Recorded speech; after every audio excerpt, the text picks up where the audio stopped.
next person didn't leave a name, but he did ask, has Dutch ever dealt with Ole Anderson? Hell yeah. Ole, good guy. I hated him, but he was actually a pretty good guy. He was fair, is what I can say. And he had a business to run. But I liked Ole. Ole would cuss. He would raise hell.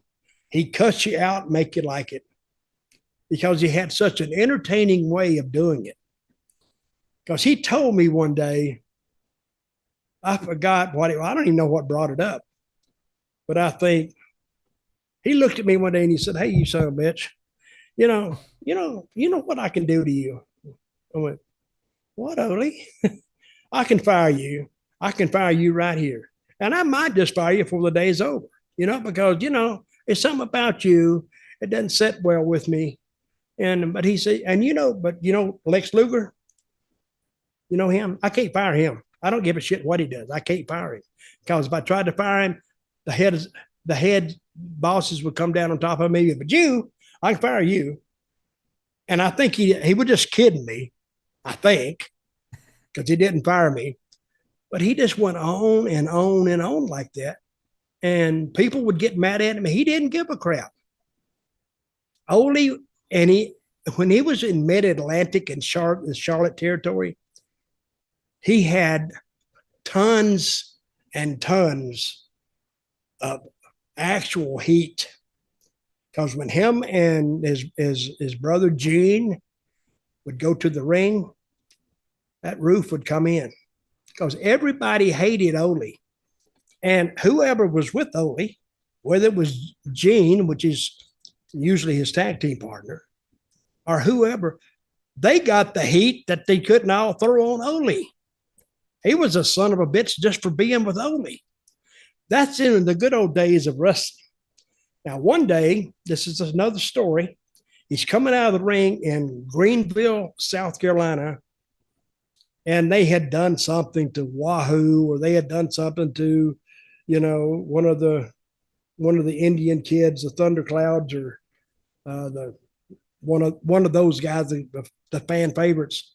And he's trying to get back, and a guy cut him from here down. Cut him bad too, with a hawkbill knife. Because they arrested the guy, took him to jail, and they had a court date. And I forgot what they did to him, but he was cut pretty bad. I forgot how many stitches. But later on, you could see the scar. And you know what a hawkbill knife is? Hawkbill turns.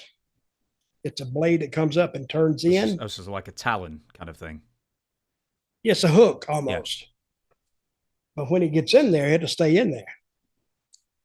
So the guy was about 76 years old, and he had been coming to the matches on a Monday night for like 30 years.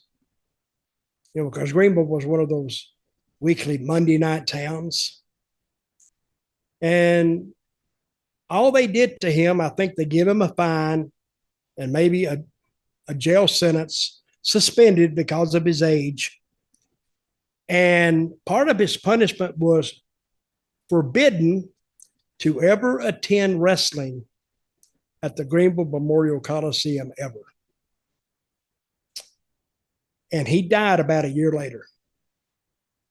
And at his funeral, and I heard this from, one of the fans up around Greenville, he could live with the fine. He could live with jail sentence. It wouldn't have been that much anyway.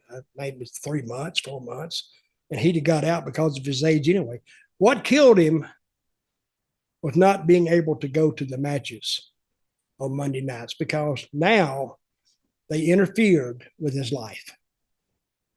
And he got depressed, and he got sick, and then he just died. It's almost hard to think that wrestling means that much to certain people, but it did to this guy. because his life, his friends all went to wrestling, and they would talk during the week, and they'd watch wrestling on TV on the weekends, and they were ready for everything. They were attuned to the wrestling world, and that's the way they lived. So when they took his form of recreation, his form of entertainment away from him as a part of his sentence or his punishment, it's time for him to move on. And so he left us. Take it that he didn't. Driving to a spot show would have been a bit too far away then, I suppose, because. But he was probably blocked. He could probably do that because they wouldn't be looking for him at a spot show 50 miles away. But he couldn't go in the doors of Greenville. He could go to the spot show, and he'd probably went to the spot show anyway. But what killed him was he was forbidden. I mean, legally forbidden to cross the threshold at Greenville Memorial Auditorium on Monday nights to watch wrestling because everybody knew him, so he couldn't go in. I suppose it's sort of put a damper on his social life, but I mean, if you're going to attempt to kill one of the wrestlers, I don't know what the best he was hoping for. I mean, especially in front of thousands of other people where everyone knew him. He wasn't attempting to kill Ole. He just wanted to cut him and give him a hard time. Ole told later, he says he told him that an old guy, bald-headed guy had cut him. And he says 30 minutes later, they arrested Gene. That was Ole's joke. And Ole was funny as hell. He was very, very funny. And he'd laugh, but he was so deadpan with it, you'd have to know him. But I think Ole did truly down deep kind of like me, or he wouldn't have messed with me. That's a lot of guys in wrestling, you tell a guy, you say, well, why is he messing with me? He said, well, he likes you or he wouldn't mess with you.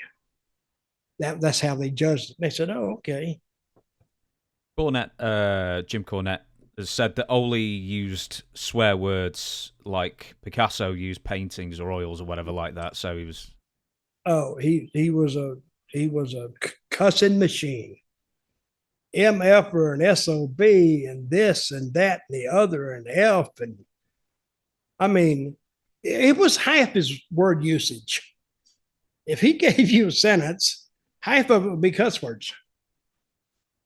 But he used them so freely and so in sync with each other.